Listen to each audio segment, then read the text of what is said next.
The American dream is something I've been exploring in all three of my novels. In The Good Life, I was really interested in the ways in which the American dream can produce a sense of entitlement. Characters who think they've played by the rules, they've worked hard, therefore they should be rich. If they're not, they've been denied something that they're entitled to. In Miracle Girl, I was very interested in exploring the relationship between the American dream and religion in this country and our foreign policy, often our failed foreign policy.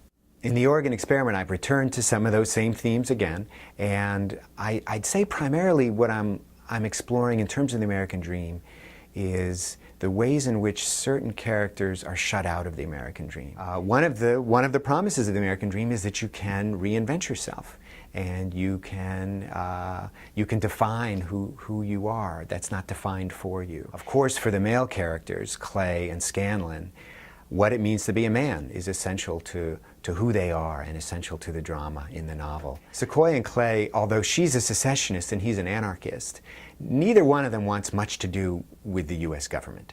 And both of them think that big government, big systems, big organizations are our biggest problem. Scanlon and Naomi are middle-class characters who travel across the country out to Oregon in many ways to reinvent themselves. The book in some ways is on the colonial model of these characters coming from the East, coming from the cities, going out to the provinces, and making their, at least metaphorical fortunes there. One of the things I was very interested in doing in the novel is showing the way that the political, the social, and the personal are interwoven. One example of that is Scanlon publishes in the academic journal Domestic Policy.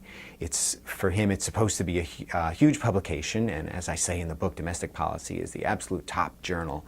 And what happens is he gets this big break, publishes a piece in there, and in the next issue, he's completely ripped apart for flaws in his essay, flaws in his reasoning.